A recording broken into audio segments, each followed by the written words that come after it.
What if, in the same way as the record of each of our activities travels in the form of a light image and becomes immortal somewhere in the universe, the same activity remains recorded inside of the fruit or plant, just as rainy days and sunny days are inscribed in its leaves?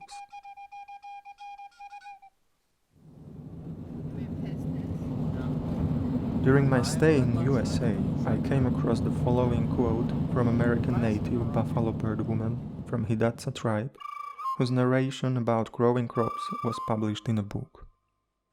In those days, we cared for our corn as if we cared for a baby, because we loved our gardens just as a mother loves her children.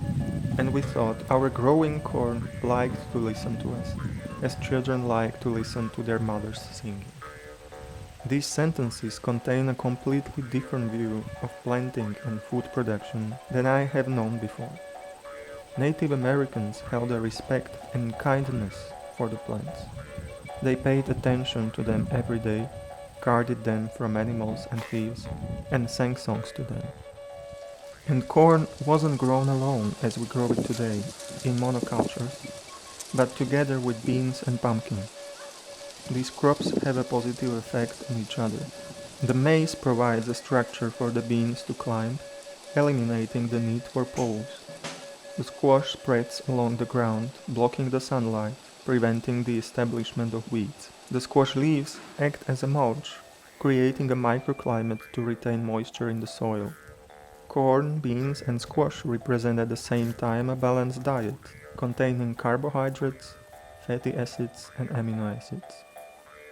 Inspired by the cultivation traditions of the Native Americans, I decided to play for a growing American corn. In November 2011, I visited the town of Oregon in the state of Illinois, in the Corn Belt region, which is the area with the largest production of corn in the USA and in the world. However, I knew that I would not play for the original types of corn, grown naturally thanks to a manual work. I played for corn intended for the industry, mostly genetically modified, without the ability to reproduce. Here, huge fields were managed with heavy machinery and later treated with industrial fertilizers.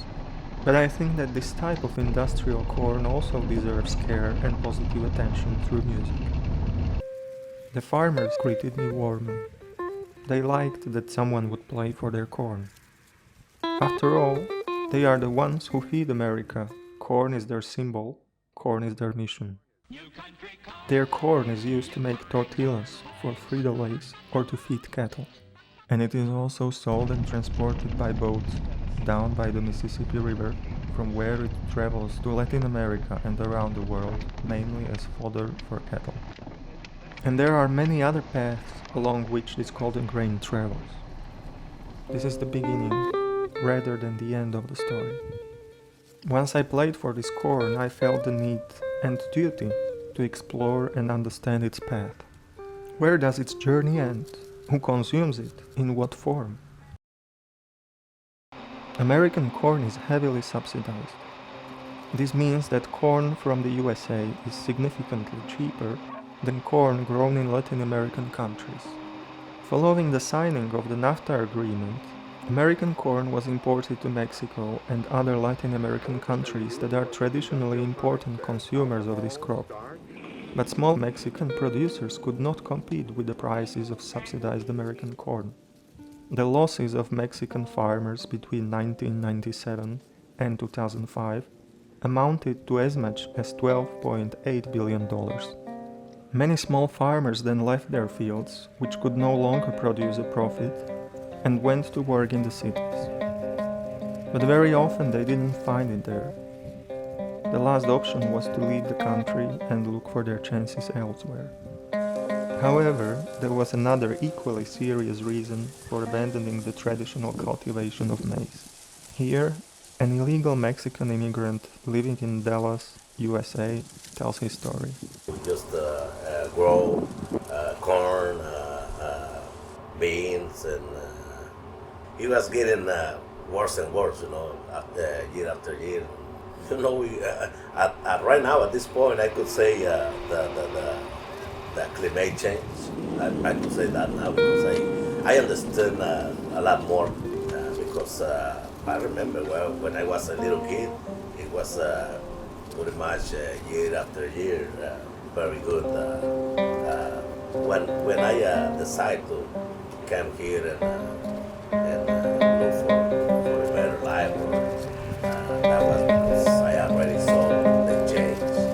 A couple of years was okay, harvest and all that, and a year after we could say nothing. All the job we do to try to harvest something, it's just lost because rains doesn't came and things like that. And when it start being like 2 or 3 years in a row like that bad, we start losing our confidence. Or to me, it's mostly what make us to decide to immigrate. About half of American farmers are considered illegal, most of them of Mexican and Latin American descent. The money that these immigrants are sending back home represent an indispensable income to the economy of Mexico. Poor supporting poor without the help of the state. People doing what politicians often fail to do.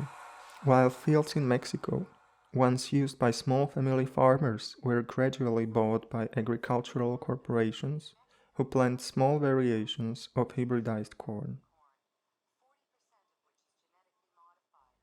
At the beginning of this story, there was one romantic idea.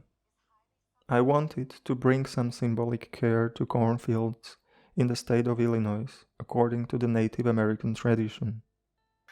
And on the spot, I found a completely different, monocultural country, the production of which is part of a complicated and unjust economic process.